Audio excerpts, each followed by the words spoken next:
Ó, Eliane falou, eu começaria pelo meu pai porque não conheço pessoalmente, nem a Meu família da telefone minha mãe. vermelho, pô. Você é adotada, Eliane? Tá bom ali? Então, como que é seu sobrenome? Deixa eu ver. Benício. Depois você acabar de responder perguntas, eu vou... Pra quem não conhece a família sanguínea, pode sim fazer com a família adotiva, porque é um espelho da sua família sanguínea. E quando muita gente que começa a fazer, mesmo sendo adotado, encontra mãe, encontra pai, porque Ah, o de sangue. de Ah, sangue. que legal. Eu tive uma colega da classe, né, com a Letícia. Ela encontrou a mãe dela, fez a árvore, encontrou a mãe. Porque quando a gente dá um passo, o sistema, ele e o nosso inconsciente, a gente carrega memórias no nosso corpo, em marcas de nascença. Tudo conta uma história. O nosso filho mesmo, o Heitor e o Romeu. O Heitor, ele nasceu com seletividade alimentar. E o Romeu nasceu contando uma história que ele conta. É mesmo. Que ele fala, eu estava de boa, comendo a minha comidinha, quando de repente alguém atirou na minha barriguinha. Ah, é o Romeu que conta essa? É o Romeu. Ah. Então ele tem uma memória genética de que alguém atirou na barriguinha dele. Ele pode estar ligado com uma pessoa que ele, não só ele, como o Heitor. Por isso que o Heitor tem essa dificuldade de comer, de se alimentar. E o Heitor vem com uma marca de nascença na barriga. Sim. Então a gente não sabe ainda quem é essa pessoa. Que a gente ainda não montou a árvore do Raul. Precisamos montar. Que atirou na barriga deles, eu mato. Não, meu amor. Você tá prestando entendi, atenção na entrevista? Ah, entendi. Quem que é ligado? Quem é ligado com ele? O Igor dando risada. Então, o nosso corpo também fala, ele também conta a história. As tatuagens contam a história.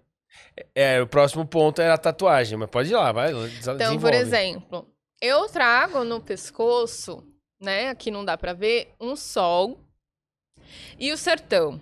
Escrito sertão. Sertão. Sertão, bom. Aliás, tá muito bonita, viu, por sinal. Obrigada.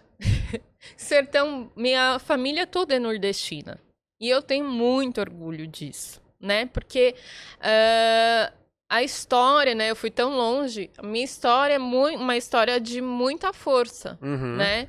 De muito sangue derramado também. E aí fala de prosperidade também, né? Porque quer uma dívida maior no banco cósmico, sangue derramado. Então, eu carrego essa força ancestral nordestina, e por isso que meus filhos veem o cowboy, porque a gente tem uma história, né, de ancestralidade, assim. E o sol fala de pai.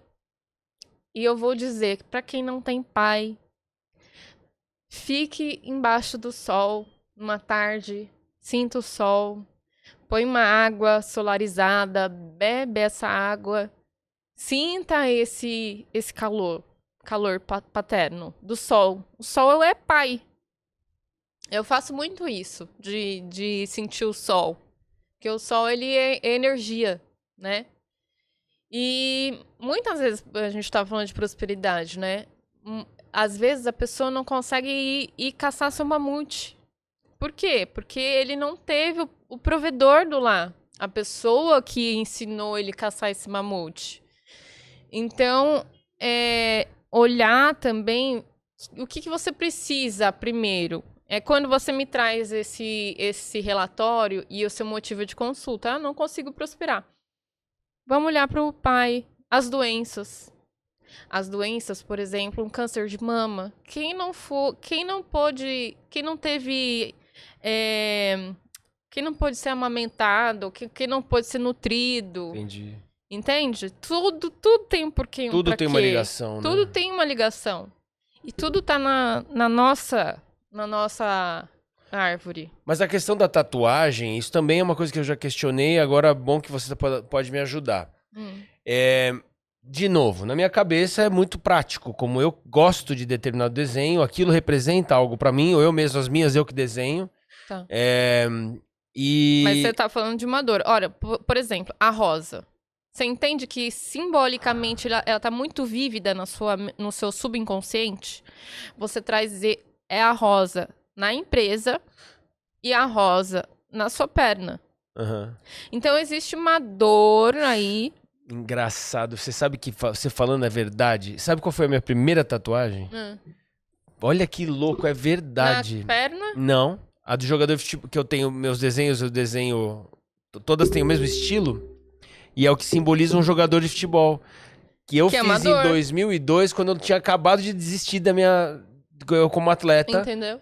Que eu, em 99, eu desisti da minha carreira, que eu poderia ter tentado seguir como... Enfim, ainda tinha 18 anos. Pra trabalhar. Uhum. E aí a minha primeira tatuagem foi um jogador de futebol. Mas eu nunca parei pra pensar nisso. E a rosa? A rosa, ela tá na perna. A rosa foi a segunda ou a terceira? Ela fala de estrutura. E o que uma empresa precisa? É verdade. De estrutura. Então, quem não... Porque, E ela pega do pé até a panturrilha, tudo, né? Qual é a estrutura que tá faltando? Uhum. Ou que faltou? Talvez não seja sua.